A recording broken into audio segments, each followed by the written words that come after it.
Hey everybody, Shane Presley here, Rock Paper Podcast, to tell you about my friend's music record shop.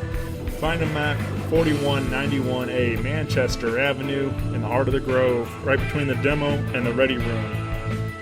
This Friday they've got brand new records coming in from Sam Smith, Rush, All Them Witches, Ween, Daughter, Funkadelic, Little Dragon, Misfits, Danzig, Ice Cube, and a whole lot more. All purchases are 10% off. Free beer from Four Hands Brewery. They'll have vinyl spinning and all kinds of other things going on. They do a lot of in-store performances on Saturdays. Find all that information and more on their Facebook, Twitter, Instagram, musicrecordshop.com. This is Michael Eisenbeis from Shooting with Annie, Whiskey Morning and Find a Drive, and you're listening to Rock Paper Podcast. Rock Paper Podcast. Rock Paper Podcast. Rock Paper Podcast, y'all. You should know better by now. Don't go falling in love. You should know better than that. Don't go falling in love. By now, don't go falling in love. You should know better than that. Don't go falling in love. Well, the sky will fall if you let it, and the doors will close if they must. If you can't see her soul when you look into her eyes, let it fall, let it close. You should know better by now. Don't go falling in love. You should know better than that. Don't go falling in love.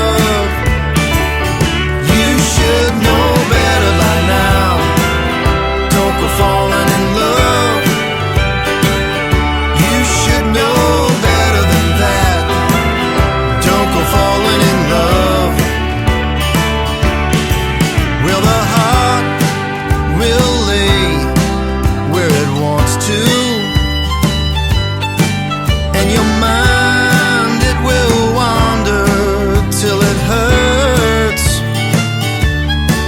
But if she can't see your soul when she looks into your eyes, let it lay, let it hurt. You should know better by now. Don't go falling in love. You should know better than that. Don't go falling in love. You should know better by now. Don't go falling in love. You should know better than that. Don't go falling in love, love, love.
Hey everybody, Shane Presley here, Rock Paper Podcast, so 162, coming to you from Trailhead Restaurant and Brewery in St. Charles, Missouri. With now I'm gonna make sure I say this right. Is it Eisenbeis? That's right. Michael Eisenbeis. Yep. All right, that was I messed up a guy's name the other night, and I felt really bad. I did one with Big Mike Aguirre, and I said, I think I said Aguirre, and then he corrected me right away in how to roll the R on it and all that stuff. And so I've been trying to get better about it, trying to make sure I pronounce everybody's names. I've heard that name pronounced 1,000 different ways. I bet, yeah. Well, even mine, with Presley, you think it'd be fairly common, and especially with Elvis and everything else, but it's still Presley. Yeah. And it's funny too, even some of it's like Presley, how they enunciate the certain thing or whatever. I don't know. It's just funny how that's a good one for the telemarketers. If anytime you ever call it, they can't pronounce it, then you're like you pretty dead giveaway and stuff. So right. Yeah. But yeah, man, thanks for coming out. This is very exciting for me. I'm looking forward to talking to you, getting to know you a little better. Happy to be here. Yeah. I've been a big fan for a while now. Been following whenever you guys play with Shooting with Annie and stuff. Big fan of that project. And I haven't got to see some of the other stuff with Whiskey Morning and Find a Drive yet. But I talked to Kevin Gagnapain about it the other day, and with Whiskey Morning, and so Find a Drive is is just a duo of that. Yeah, it's just me and then Susie Bassino, who sings in Whiskey Morning, doing kind of old country stuff and some original stuff. Smaller places, acoustic. Yeah. Very nice. It's fun. Is that, and you guys, is that a mix of original and cover? Or? Yep. Yeah. Yeah, well, we do a lot of the originals that Whiskey Morning does, and then incorporate some others in there. We try to do pretty much everything, harmony wise. We try to sing most of them together. Yeah. So, how long has you guys been doing the Whiskey Morning now? Well, they've been around for, I don't know, maybe 4, maybe 5 years. It'll be about 2 years that I've been playing with them. Okay. I guess this February or so. Yeah. So. Yeah, I was trying to scrolling through some of the pictures, trying to find some stuff for Kevin's episode. I like to try to tag some pictures on it just for the website and stuff to go along with all the audio. And but it looked like there've been some lineup change stuff throughout the year. Some of the with Whiskey Morning. Yeah, several. They've had different drummers. Its main core was always Susie and then Dave Henson from Killer Vintage. Yeah. Dave got really busy this year, so he quit playing in September. But the kind of core lineup since then has been me and Kevin, Susie, Joe Meyer, and Bob Breidenbach. Yeah. Joe he's going back to play with Super Jam more, so he'll be filling in. So we're kind of in between drummers right now. Sure. Yeah, it's as a fan, it's sometimes it's kind of a bummer. I've noticed a lot of guys playing a lot of different projects all around town. It's hard for them to make. It's the St. Louis thing. Yeah, right. But it's you get attached to a particular lineup sometimes, and then all of a sudden somebody had to step down or whatever it might happen, and it's just it's always kind of tough to readjust and get.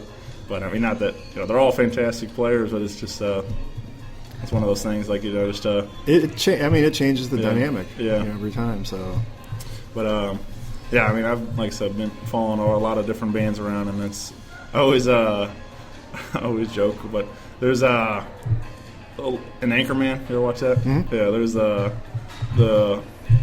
this part where Steve Carell's sitting there at the end of the desk, and they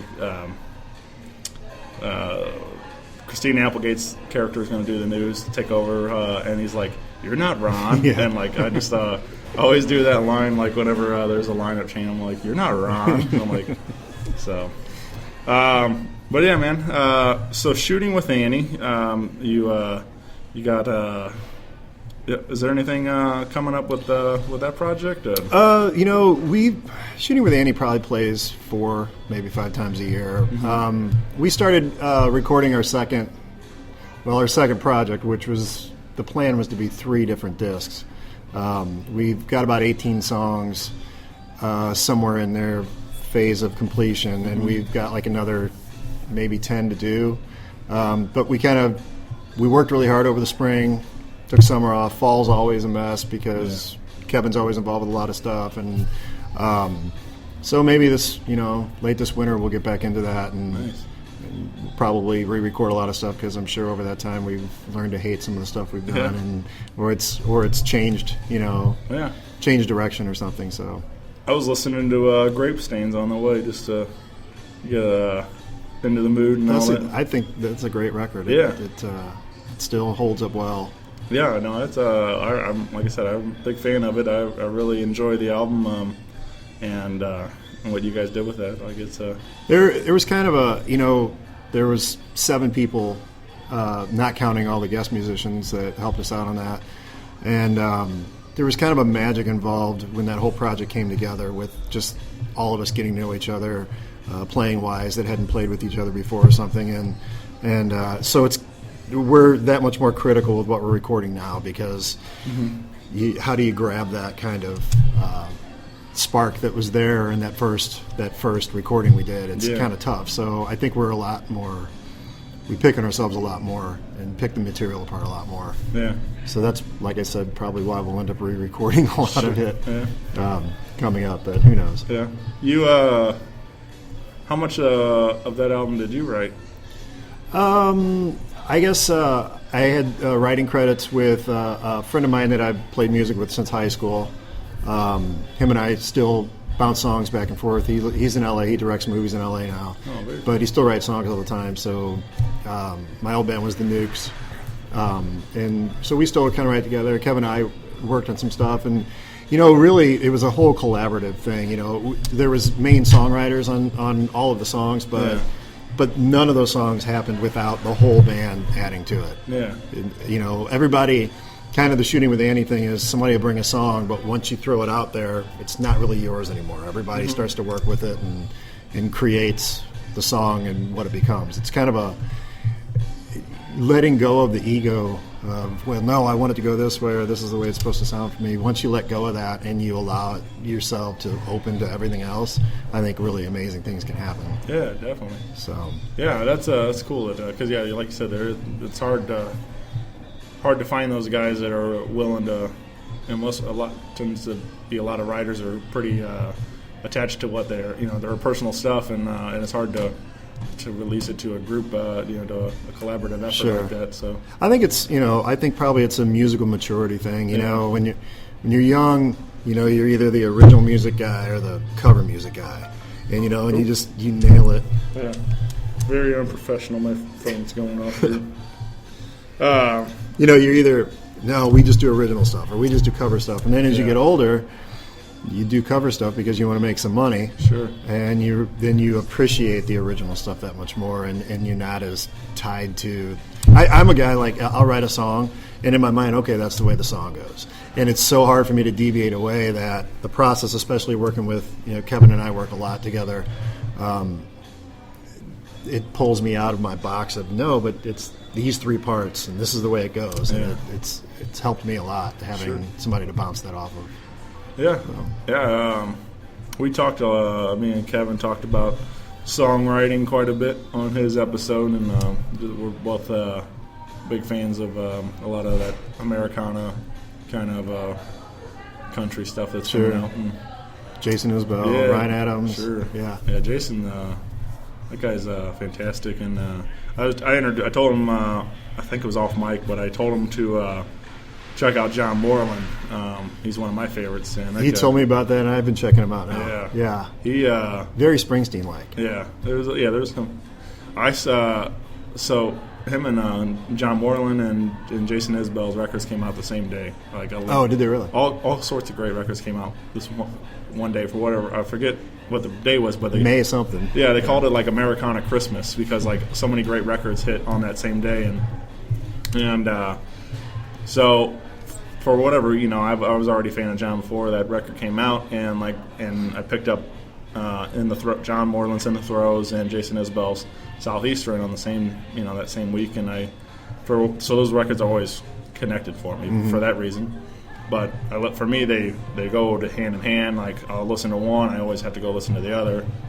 It's just for me, that's how they work. So but they have a very similar vibe and tone to them, and a lot of dark stuff going on in the record. And but yeah, John is he's opened for Isbell a bunch of times, and they toured together and things, and he's just a very talented guy on his way up right now, and it's cool to see even Jason how successful he's become, and sure, and stepping out on his own, and just Jason Isbell's voice just does it. You know, his subject matter and then the way he sings it is so nice. Sure, does a great job. Yeah, there's a lot that whole Southeastern's, his struggle with getting sober and stuff, and so there's a lot of ways he talked about the same subject matter in very different ways and stuff, and so it's nice to see a guy that can use metaphor and stuff throughout his writing. And that's an amazing record, and you would think well, how do you top that? That's like his pinnacle, but to me, that one and Something More Than Free, I mean, they stand side by side. Yeah, they're both amazing records. Yeah, no, I agree. Yeah, they're both. I saw the guy Plush. I saw him play over there a couple years ago, and it was just cool to see him. Was there anybody there? Yeah, it was a good crowd. Yeah. I only went to one show at Plush, and I'm a big Los Lobos fan. Yeah. And I don't know if they dropped the ball on advertising or something, but there was probably 80 people there.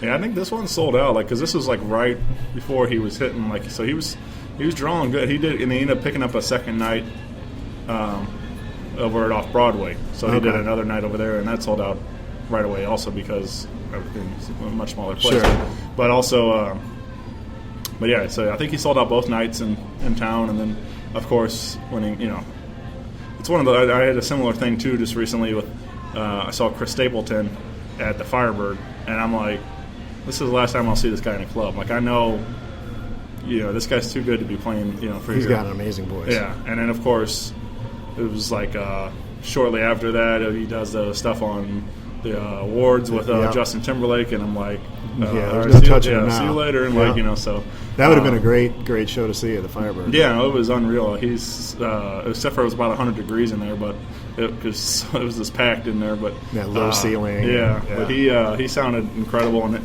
there's something when he performs, when Chris and same thing with Jason, they both perform a lot with their wife.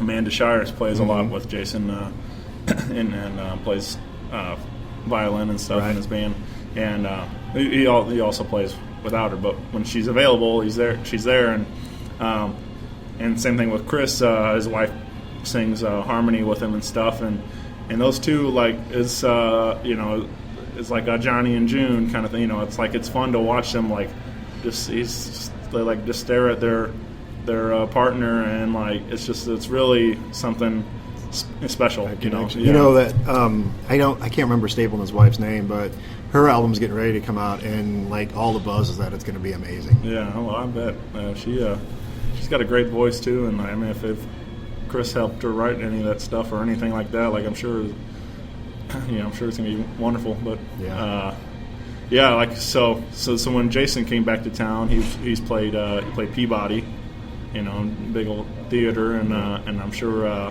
when Chris comes back, it'll be the same thing. But sure. I really wanted Chris opened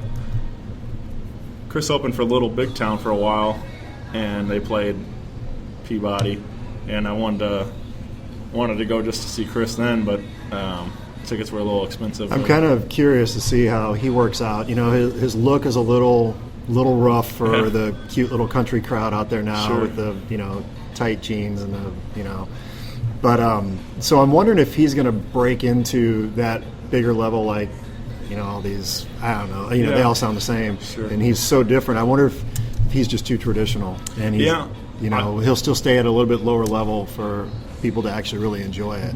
I hope. I'm whenever I see stuff like that, like a guy that even Jamie Johnson sort of did it for a while. Like he was had a lot of build up going in Nashville and stuff, but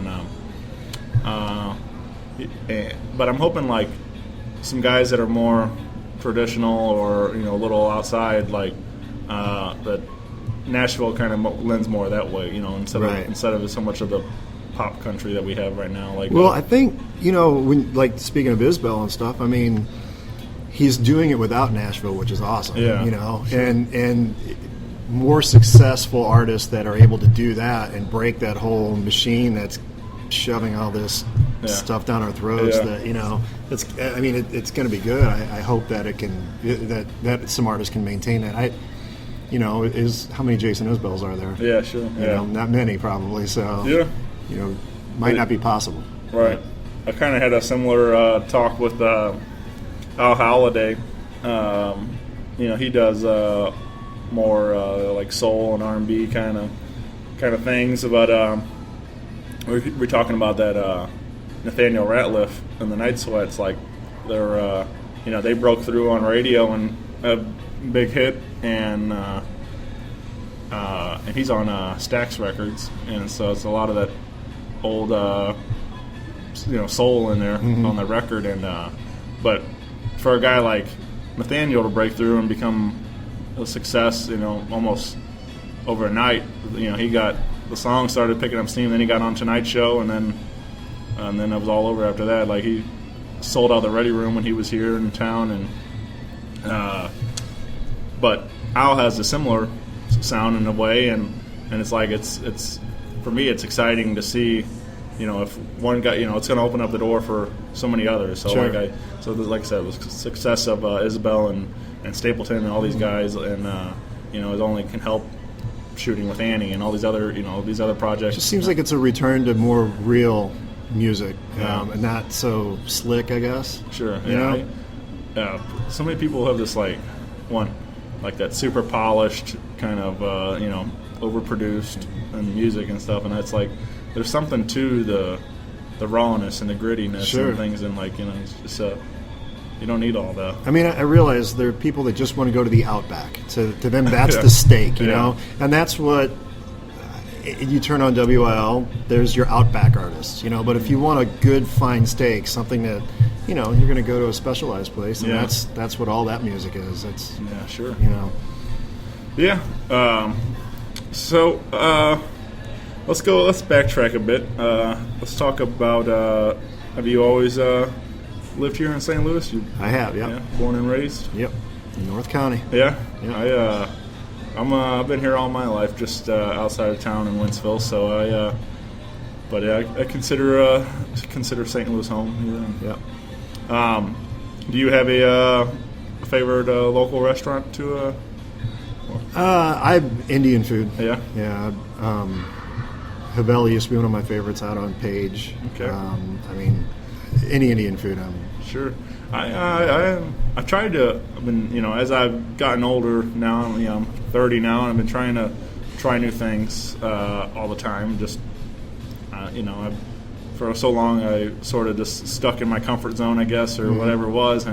But I tried like sushi even for the first time not too long ago, and that kind of stuff. Like just trying new stuff all the time, but I still haven't got around to trying Indian food yet. And then it's part of that's probably because I don't know. I would like to go to somewhere or go with somebody that that's the recommend. Key. Because I don't. And that's kind of how I felt with sushi the first time. Like we went to a place, and I'm looking at the menu. I really didn't know what I was looking at and what to order and stuff, just because I'm completely new to me. So the same thing. I'd be afraid to pick the wrong dish in an Indian place and wind up Right. something super hot. And I think that's what keeps people from going to a lot of Yeah. places like that is they don't know what they're going to order. yeah. Yeah, and I think it's funny how many people when they do go other places they just pick I tease my wife a lot because we'll go somewhere and she'll get chicken fingers or something I'm like you can get chicken fingers anywhere it's like why don't you get a nice pasta dish or a steak or what something but she likes chicken fingers so I was like all right Whatever works. Right? yeah right so do you recall your first concert? Oh yeah, Kiss, 1979. Oh wow, man. I don't know. I guess it was the arena. It wasn't the Checker Dome then. I don't remember, but yeah, I was like 8, 9 years old. Something Yeah, like that. man, that'd be a good one. Yeah. I saw him with Poison, way later, but probably 2003 or I don't know, somewhere in there. I was either right in high school or just got out of high school or somewhere in that time.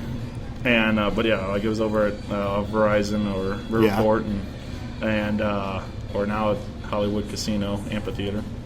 And it was incredible. They still sounded great. It was one of this holds up still is one of my favorite rock and roll shows. It was. I remember it was probably half full. It was 79, so that's when Dynasty came out with the disco song, and it was November, and within 2 months I think Peter Criss was gone, and so I was Ace Frehley fan like everybody else, but it was nice to actually see them for even whatever state they were in. I don't remember. I was a kid, it was amazing to me. So all the pyro they had going on, and Gene Simmons did this blood gargling bass solo and stuff, and just they lift him up to the light. It was it's quite the spectacle to see those guys. And of course at the end of the night they all shatter their guitars on stage and all this stuff. It's just I always think that Cake song, how do you afford your rock and roll lifestyle? And how long will they keep guitars, whatever it is. How long will they keep making new guitars and all this stuff? And he's like, because they're smashing them, and he's like, as long as the soda cans are red, white, and blue ones. And there's the John Hyatt song too, "A Perfectly Good Guitar." Yeah, it talks about smashing guitars. Yeah. I don't know. I think it's kind of silly to do that, but it is rock and roll. It is. It's like I said, it's fun to see them do it. But I'm a big Who fan, and I can understand why Townsend did it. He thought it was a type of art. It was the music and the show and all that went into it. So, everybody a lot of people get upset. It's like, how can you do that? And it's like, who cares? Yeah. Sure. He was in debt for a long time because of all the shit they broke. So yeah. Oh yeah. They're coming back. I think they're coming back to here soon. They canceled both their dates here last year. Yeah. Because Roger couldn't sing or something. Yeah. I went to Nashville 3 or 4 years ago and they performed Quadrophenia, which is my favorite Who record. And that was awesome. And I think I saw them in '89. Yeah, '89 when they first not first. How many times did they got back together to do a final tour or whatever? Right. That was at Busch Stadium when they were doing parts of Tommy. And, Yeah, I do. I try not to, and I try to make those, but some of them are like Bruce Springsteen's coming to town, and it's sold out instantly, and tickets are crazy. Yeah. And the same thing. Tool's coming to town, and AC/DC. Yeah, AC/DC. Yeah. It's there are a lot of these big tours, and I'd love to see these bands that I've loved for a long time live, and especially guys like AC/DC and the Who, and it's guys that you're not sure how much longer they're going to be able to do it. Right. But yeah, it's so hard to afford to be able to do that. Yeah. If you can afford to buy the ticket at its face value, well, then you have to get it before it sells out. Yeah. And then you got to pay more if you don't get it. It's just I don't know. I know a lot of people have been complaining about it and things like the scalpers and stuff, and it's I'd be interested to see how many of those, when it sold out, how many of those people were actually people buying, for to go tickets. see them. Yeah. So, because like I feel like it's all, the way that they sell those tickets now, it's like it's all can be pretty much computer operated, and like they can, punch in the card numbers or whatever, and have Right. it all. It's like so I don't know. I'm just curious. I mean, music isn't as popular as it was 25 years ago. How does I don't know. Where's AC/DC playing? Scottrade or something? Yeah. So 20,000 seats. How does it sell out in 5 minutes? Or Yeah, whatever? sure. Does anybody really sell out that quick anymore? Yeah. Or is it because somebody's buying 10 tickets at a time? Yeah. Or, I wish I knew, and I wish it didn't happen that way, and I wish the tickets were more affordable for the fans that actually could go. The old days of standing in line at the record store and waiting for the door to open and buy a ticket. There's some I think of like the Foo Fighters when they came to town. I think you had it like I don't know. They must have did something online, but they also had like a deal like if you had to go down and actually go to Verizon, and you had to stand in line and get your tickets and stuff. So there was a lot of people requested off for the day and all that stuff to actually make it possible to go. But but you got down there and everybody got like a card, their number, and it was a random like lottery. So like you could have whatever number they started with. It could have, even though you had number 1, you could be last. So, Sure. So it was. Seems a little bit more fair. Yeah. Yeah. Yeah. I mean, I think I got it right. I didn't go to the Foo Fighters show, but I think that's more of a better approach to it. Just something like I said, a little more fair than. Man, I need a drink of water or something. Well, there's no server. Yeah. So. Right. Yeah. Do you know what your first album was? Was it also around that time? The first album I bought, it was 76. I bought Kiss Rock and Roll Over. It was like $4 at Peaches. Yeah. It's funny, I still look at it, and I had to ask my cousin what their names were, and I wrote them on the record by each of the heads. Yeah. Spelled them all wrong, of course. Yeah. I've been trying to think, like, 'cause I've asked the question a couple times, and it's always leads to some sort of fun story and things, but I don't know. I can't really recall like my first one that I bought, but I do recall like at Christmas I put a couple of CDs or something on my list, and remember my parents getting me like Aerosmith Greatest Hits and Pearl Jam Vitalogy and some other stuff, but like those stuck out, and those were a big part of my life for the early '90s and stuff growing as a kid. And, but yeah, man. What gets you into playing music then? Was it just watching Kiss and? I guess I had an uncle who played guitar. He just recently passed away, as a matter of fact. Sorry to hear that. He would bring his guitar over, and he could play 100 songs, all in the key of C or E, but all the old country stuff, Elvis stuff. He could sing Elvis great, and I just remember watching him. And my mom tells a story when I was a kid that I was strumming on some toy guitar, and he heard it and thought there was some sort of potential, so he gave me a guitar. And I started taking lessons in grade school. On Thursdays, some company would come and you could skip recess and take a guitar lesson. So I did that for a few years and just kept with it. I didn't play a whole bunch of sports. I played guitar instead. So I always kind of liked the fact that I couldn't play football now if I wanted to, but I can still play guitar. So Sure. I feel like I made a good choice for myself. But Has always been guitar?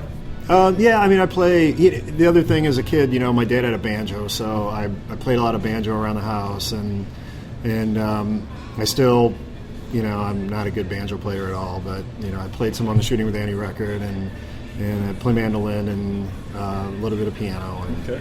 but I'm not good at any of them. I just fake my way the best I can. So I've told before, but my dad, she played a lot at the house. Like it was never he says all the time he doesn't really know a lot. Like, he knows enough to entertain himself with it, and he likes to try with guitar, and harmonica was where he shined. He set in with a lot of bluegrass and blues bands and stuff, and would play, and then we had a piano at our house, and like I said, who knows when the last time that was even tuned and things, but he would always, when he like passing by it, he would always go da-na-na-na-na-na-na-na, like do the old time rock and roll, and that was about all he knew. Like, so, but it was one thing he always wanted to get better and learn it, but he still hasn't quite done it. But every time my buddy Jeremy would come over, Jeremy's like he's just crazy with me. He's got like perfect pitch, it was in the church band and stuff, did all these things, and he, very talented young guy, and but he would come over, and my dad, he'd just want to hang out and have fun, but my dad would always like trying to talk him into play something, so because Jeremy, he knew all the classical pieces and stuff, he could play all that, so my dad was a big fan of watching him, but so we were just talking the other night about his stuff. I remember we used to play. It was a while back. We did like my dad got married last year, and we after the wedding reception, all this stuff, we sat around this bonfire, having a nice little hangout, just family, and at his house, and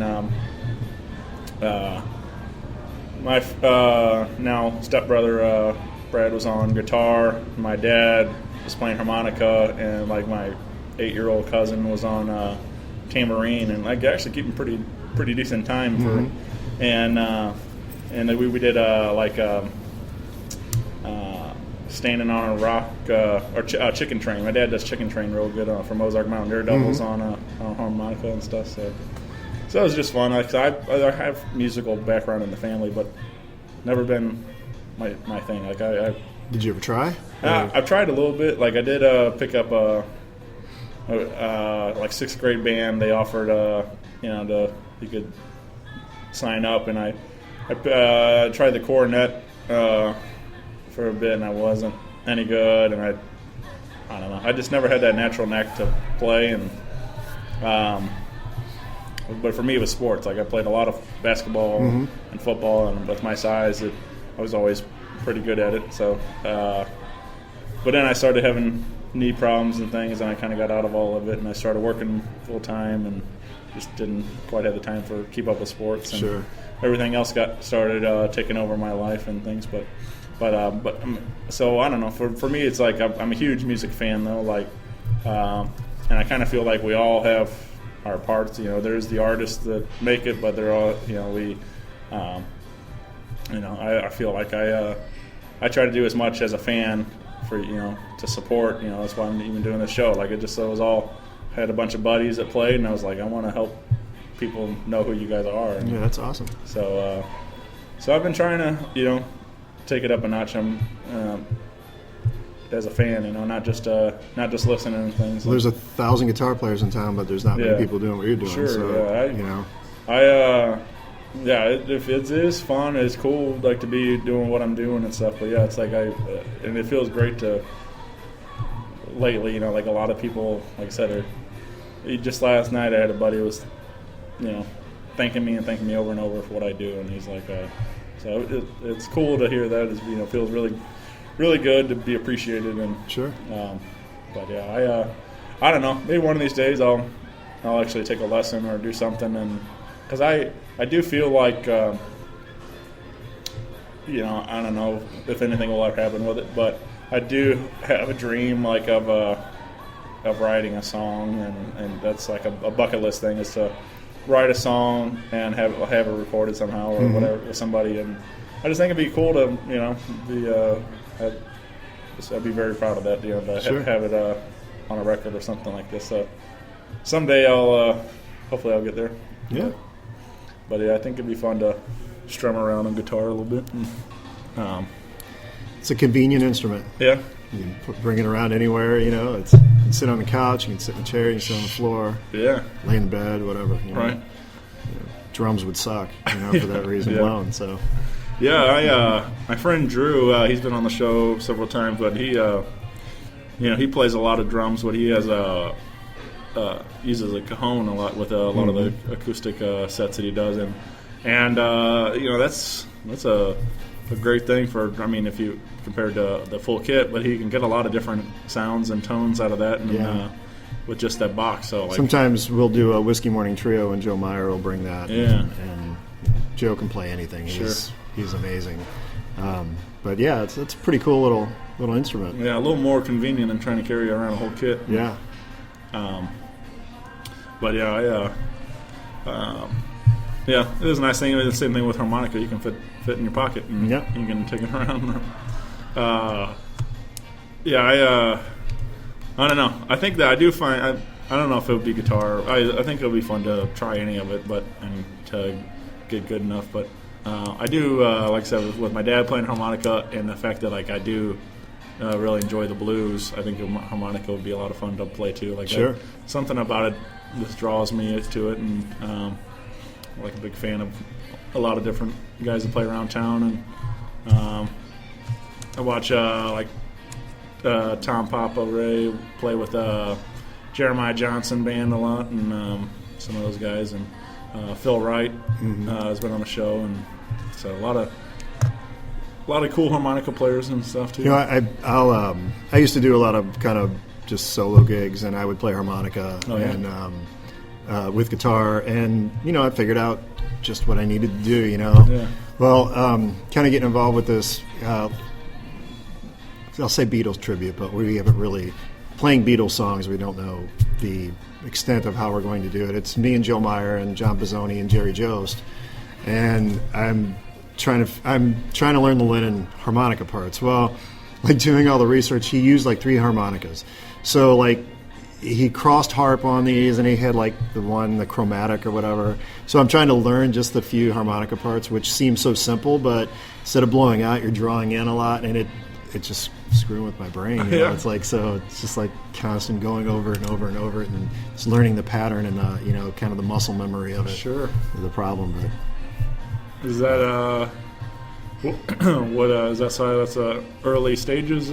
Yeah, we're starting rehearsal this week, and been talking about it for a little. John Bizzoni is the one who's spearheading it. Mm-hmm. He's been wanting to do it for a long time. We finally got together in the last couple of months and kind of formed a direction, and we'll see where it goes from there. Oh, very cool. But it's Beatles. Everybody knows it, so you have to figure out how you're going to do it. Do you just ape exactly what they did? Do you they did the hard part. They wrote the songs, and they're amazing. Yeah. So, Oh yeah. Yeah. Yeah. It's man, it's crazy how 50, 60 years have passed for some of those songs, and and stuff, and it just feels like they're still so relevant. They're still so. It's like they're still the perfect sketchbook for a song. Yeah. It's like. Everything is kind of derived from all those Beatles songs, know. Yeah, it's pretty wild. And same goes for the Who and stuff. I mean, those songs all still hold up, and stuff. It's I don't know.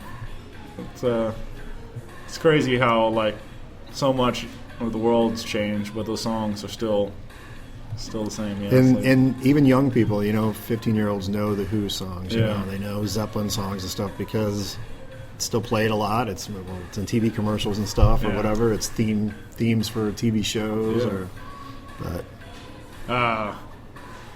and then the Beatles they just got on Spotify now. So finally like a Christmas gift. I think at Christmas Eve is when it started. Right. Yeah. So finally. Now you can stream all your favorite Beatles songs on Spotify. So, how do you feel about all that stuff? I subscribe to Spotify. It kind of sucks. It seems as if the musicians aren't being paid properly, and I realize that was probably a deal cut between the record labels and these online streaming, services. How does a musician make money anymore? Yeah. Just touring, I guess, and selling T-shirts, for $20 a pop. But sure. I've just recently there was somebody that how many 250,000 hits or something on a song, and they made $36 or something. You know, it's like it's a shame. Yeah, I do agree. I think, but I mean, I'd be interested to see how the breakdown of that though, like, because those people that listen, how many people went and actually purchased the record though? Like, Right. Because that's for me. That's what I do. Like I might stream a song and find it through YouTube or Spotify or Pandora and things, and like these various things. But like, if I like something, I go buy the record, and if I really like the people too, I'll go see them live. So it's like, well, and I have to say, probably most of what I use on Spotify are already albums or something that I have at home. Yeah, that's but true, I don't too. have everything with me, of course. But it's right there. Yeah. You know, but because I'll still buy, you know, iTunes. You know, I still would rather have the actual physical. But how often do we do that? Yeah, no, there's some of them I bought on CD, and then I bought them on vinyl. So I own a couple of records several times. Oh, it's funny. Just in December, I was picking up a couple gifts at, Barnes & Noble, and Bryan Adams' Gold album was there. It was some sort of a reissue with some, like, an extra record in there or something, and I was like, oh, I'm going to buy this, you know? Yeah. It's like, it was so exciting to actually buy an album again, because it's been so long. Like a new album, because everything, if I buy an album, it's something used, you know? So it was exciting to take the wrapper off. I've been purchasing a lot of records. I bought just the other night I went to see Samantha Fish, and I bought her record on vinyl. She's got her new one, Wild Heart. I wanted to go to that show. We were actually, Whiskey Morning was playing New Year's Eve gig that night, but was that a good show? Oh, it was incredible. She's good. Very good, yeah. Very talented young lady. She and, Kansas City, right? Yeah. She there's a lot going on in her sound. Like, you know, there's the earlier stuff in her set was a little more country feel to it, and then she but by the end of the night she's all rock. I've watched her band perform War Pigs before. You know, I mean, she pulls some stuff out. She does some really good covers. Like there's I've seen her a few times. Like she did one at Gramophone one night when she in her set she'll do like just a solo acoustic thing, and she does Dead Flowers from Stones and or Townes Van Zandt. That's more of the Townes Van Zandt version of it. She does she did a Giant Hyde cover this time around. She does War Pig, but she also did this time she did I Put a Spell on You from nice. From Screamin' Jay. Yeah, Screamin' Jay Hawkins. Yeah. So and it was really cool. Like, just, I mean, she rocks that song. She's got a good voice. Yeah. She really projects. Yeah, and shreds too. Like she can really play. Yeah. Is it just a three-piece band? Yeah, they're just a trio. She has her drummer Go Ray's been with her for quite a while. But she tends to have a lot of different bass players, whoever's available. Like a lot of those guys playing a lot of different projects, and who's ever available for that particular run and stuff. So I've seen her with a couple different guys, and one guy's Scott. I can't, whatever his last name. Anyway, but I've seen him with like Mike Zito also, and a couple of guys, blues players and stuff. So he's been in a couple of different lineups and stuff. So, but you should definitely go see Samantha if you get a chance. So. Yeah, I'd love to see her. Yeah, we went to the Maristar show. She played like in summer, August or something, and she was back. And she comes here quite frequently, being that she's only from Kansas City. So, but yeah, I'd love to go see her up there and play like Knuckleheads or something in her hometown. There's another Moreland and Arbuckle from Wichita, and they're a three-piece blues band I really like. And the same thing. One of these days, I'd love to go watch them play a hometown show and see, just to compare and contrast, see how it is. And but yeah, you get into the blues much, or you? I enjoy it. I went through my Stevie Ray Vaughan phase in high school, and trying to play all those licks and stuff. And B.B. King Live at the Regal. It's one of my favorite live albums of all time. Number 2, actually. Yeah. Actually, just Bob Seger Live Bullets number 1. All right. Yeah. But, Seeger's great. I enjoy it. Yeah. Yeah, I like a little everything. I'm my music's all over the place. I don't know.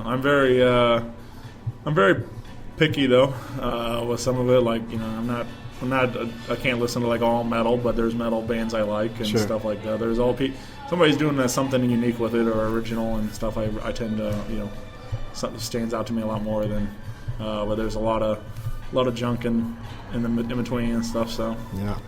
I'm saying for any genre, metal was just something thrown out there, but yeah. I got some questions from some of those fans. I like to throw it out there just to get a little social engagement, get people to see what they have to say. One of them was your bandmate, Susie, wanted me to ask about your thoughts on Dwight Yoakam. I'm sure there's That's a funny story there. Yeah. No, she's a big Dwight Yoakam fan, and I don't get it. Yeah. I mean, his guitar players are good, but he sounds like Kermit the Frog. Yeah. But no, I mean, he's all right. Sure. There's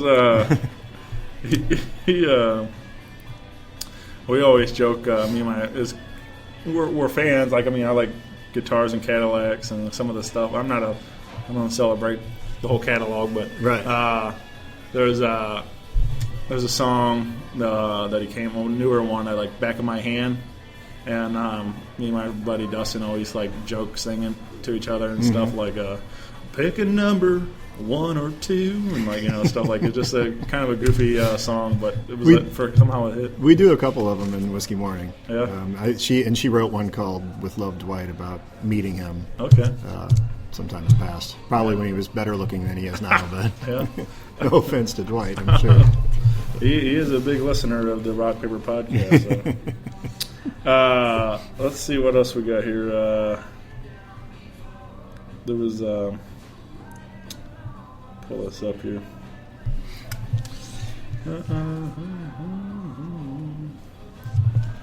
Sorry, No, it's all should right. have had it ready.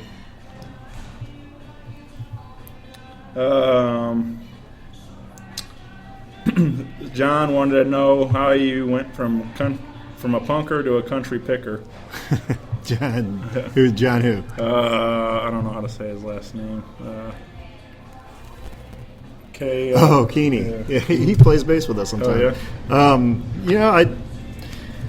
Just like we talked earlier, I played banjo, and I grew up listening to country music. That's what my parents were, George Jones and Merle Haggard and Dolly and Loretta and all them. So I heard all that stuff growing up, and you run from it as a kid, especially when you're into Kiss, and then I was into punk rock, but you realize it's part of you. It's when you play an instrument, it all comes through somehow. If you don't force it out of you, Sure. in some way.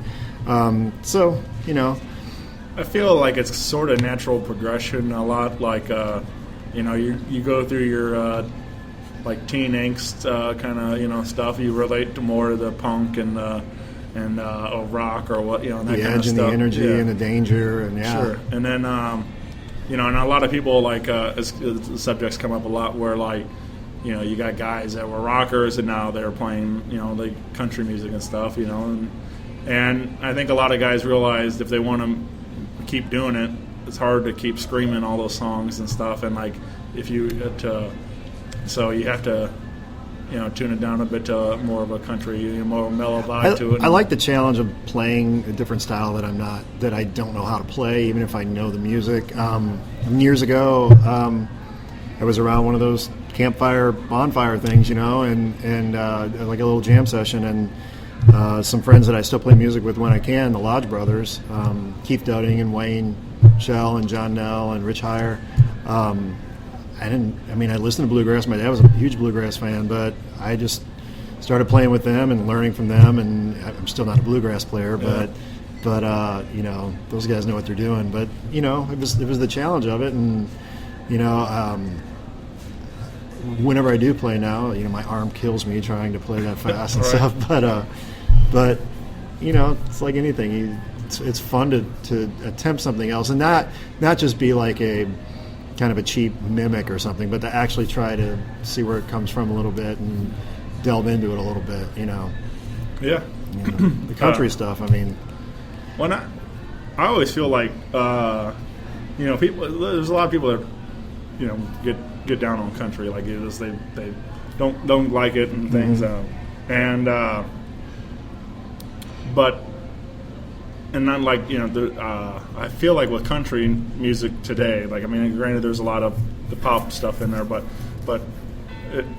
it's a huge genre. Like, I mean, if there's from one extreme to the other, and it's all considered country music. Like even Jimmy Buffett. People have been calling Jimmy Buffett country, and like Jimmy's been doing what he's been doing long before it was country. Right.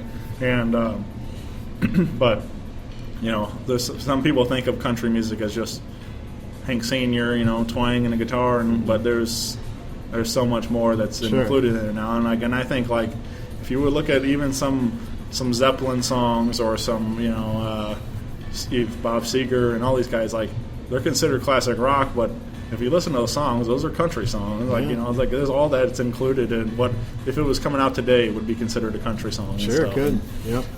So I feel like there's people. I don't know if it's just people get turned off by the label of they hear it as considered country music or whatever, but it's just like I feel like there's so much of that's like just.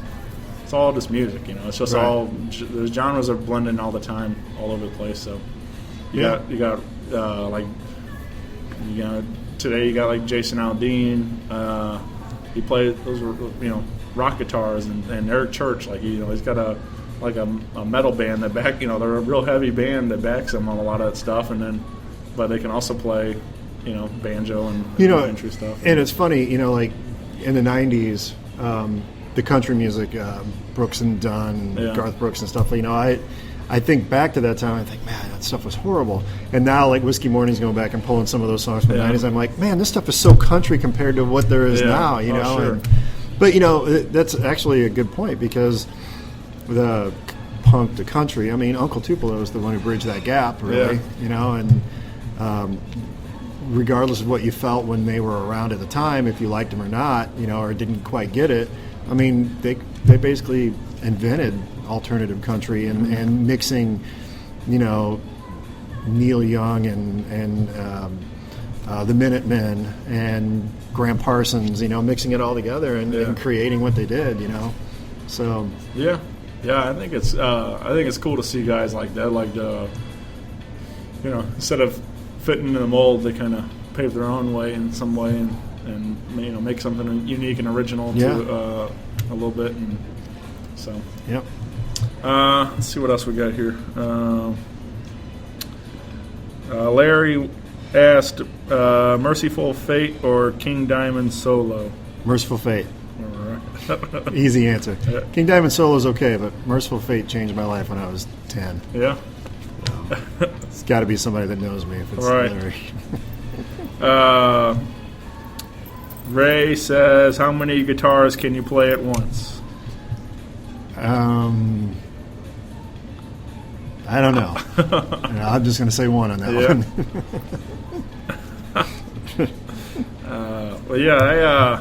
I think it's cool. We kind of talked about it a little earlier, but El Monstero, excuse me, Brian played has two guitars. I think he's only playing the one at a time, but he keeps it. That on. classical it puts behind his back. Yeah. And he's got to switch between the two parts. Right. So I thought that was cool. Like, it's fun to see him just I don't know. Some of those guys, like, they play that double neck guitar and that's crazy.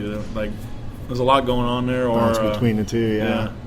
And then you got there's a guy I really like, John Butler Trio. You ever listen to him? Have they been around for a long time? The name, it sounds familiar to me, but they've been around a while. I don't know exactly when, but they're from Australia, and he comes over here every now and then, but plays more like the festival kind of stuff a lot of times. But he plays like a 12-string on a couple of songs, I think. But it's pretty wild to watch him play that. Like it's just you don't see it very often and stuff. So it's I don't know. It was really neat. But he did like a probably 5 or 7 minute like guitar solo instrumental kind of thing to it, and it was on just a 12-string, and it's pretty wild stuff. I was at the pageant. I saw him play that, and it was, and I was right up against the rail, and it was a pretty awesome night. But, Cool. But yeah, he's a really talented guy. But yeah, I admire a lot of the different guitar, styles and players, and like how they did the different things they're able to do with the instrument and stuff. And, but This yeah, town alone has so many good guitar players in it. It's crazy. Yeah, man. That was and touching on El Monstero too. That was cool to see you invited up there to jam with them and stuff. And yeah, I'm lucky to get to do that. Yeah. Once a year. It's fun. yeah, I was at that Sunday show. Yeah. So that was really a cool moment. And I like I said, been a few of my buddies, Connor Lau did it last year. That was a lot of fun to watch him play up there. And I was trying to think, like, I don't know, I can't remember. I go to a ton of shows, so I start to forget the details of them. But I can't remember who. I think did Flynn sing on that? I think he'll sing "Have a Cigar," Yeah. and he might even played Guitar Money at a show this year. Yeah. Yeah. I was trying to remember if he played guitar or sang on it. Like I remember, I thought I saw him there. I've watched him do "Have a Cigar." He does such a good job with Yeah. that. He's got a good attitude for it. Yeah. And then Frankie from Dr. Chevegas and stuff sang with on that Sunday show where you were at. Yeah, I didn't get to stay for that. I had to take off, but. Yeah, it was cool, man. I was trying to figure out who it was. Like sometimes with all the lights and everything else, sometimes it's hard to quite tell who's up there. And, Sure. Especially when they don't announce who and he comes out and he's also in character and things. But yeah, it was fun. And then like at the end of the night, Jimmy's like said thanks to everybody, and he's like said thanks to Frankie for taking me back to 1986 or something like that. When they played King of the Hill together and stuff. So, but did you say you're 1 year old man with Nukes? Is that what you said? Nukes, yeah. Yeah. So that was the punk stuff. Yeah. I guess we started that band in high school, like 85 or 86, and I was in it till 91. They moved to San Francisco and then LA, and fell apart like everybody does when you go to California. But it was a lot of fun. We basically did 50s and 60s songs and wrote our own stuff, and it all was kind of the same, fast, loud, loose. I mean, Nuke shows were an experience back then. It was a lot of fun. Yeah. That's one thing I doing this show and just getting the opportunity to sit and talk to guys like yourself and kind of reliving some of that stuff. Even like I'm a big fan of the Urge, but I never got to see a lot of that early stuff that they did. They did the Mississippi Nights stage this year on their I saw pictures. show. That looked awesome. Yeah, it was really, really well done. I mean, I've never been to Mississippi Nights, so like that's as close as I've gotten. But yeah, now to become like hearing some of the stories that I missed out on, some of the stuff, and talking to those guys and just kind of being able to somewhat relive some of those moments with those guys is it's been a lot of fun to kind of see how where the St. Louis music scene and so on has evolved from, and where we're going and things. And I just really enjoy it. It's been a lot of fun doing the show. That's cool. So I appreciate you taking some time out to hang, man. And a lot of fun. It's been cool. Would you like if you like I could put some tracks on or something from Shooting with Annie or whatever you want to play? And yeah, you want to throw any Shooting with Annie tracks? That's cool. Yeah. What do you have any suggestions or a favorite you would like? They're all good. Yeah. I mean, I'm not tooting my own horn. I like the record. It's a good record. I can. I like what's that? Colvis. Clovis, yeah. Clovis, yeah. Clovis, yeah. And but yeah. Cool. I'll throw some of those on there. And so stick around, listen to some Shooting with Annie, and pick up Grape Stains. And we don't have, do you have any dates for the Shooting with Annie Find a doesn't have Drive anything or- coming up right now. If you go to findadrive.com or Whiskey Morning, I think it might be whiskeymorningband.com. We list everything on there. There's usually a lot of dates. And there's a Facebook pages for all three bands. Yep. And so yeah, get out, keep up to date, come see them live. Coming to a town near you. Yeah. You guys were just in Chesterfield for New Year's Eve, and That was a fun show. Yeah, so you guys are a little everywhere. Try to get as many places as possible. Yeah, so very cool. Well, thank you, Michael. Thank you. I appreciate this. Have a great day. You too. It's fun.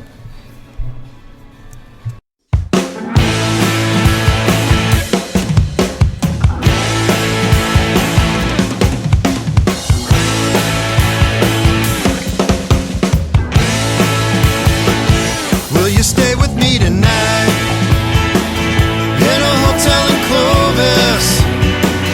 Will you lie with me a while until I get over it? It's coming more than I can take, taking pressure off this fate. Tell me it's all in my mind. Tell me it's all in my mind. We should leave it all behind. If you stay with me tonight in a hotel in Clovis, will you lie with me a while until I get over it? It's coming more than I can take. Let's lock it down for safety's sake. Tell me it's all in my mind. Tell me it's all in my mind. As we lay both side by side. If you stay with me tonight.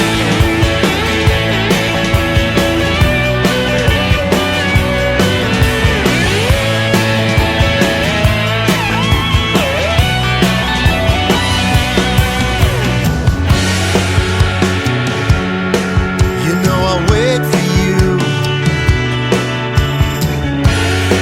by a cold bent window pane.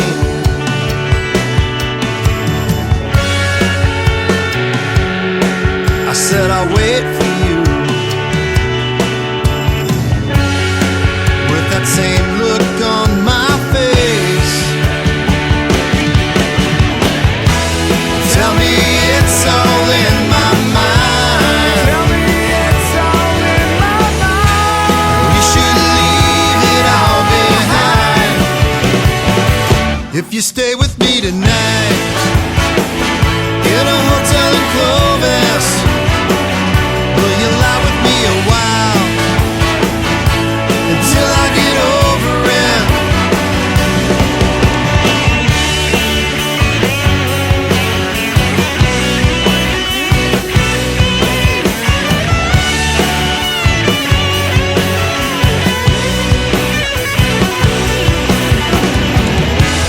Tell me it's all in my mind. Tell me it's all in my mind. We should leave it all behind.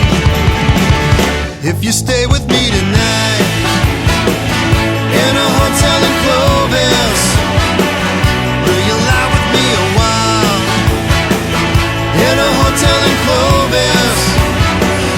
Will you stay with me?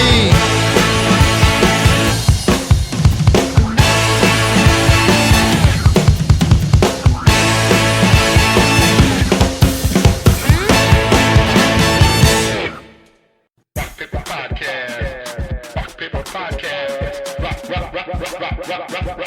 Rock Paper Podcast, y'all.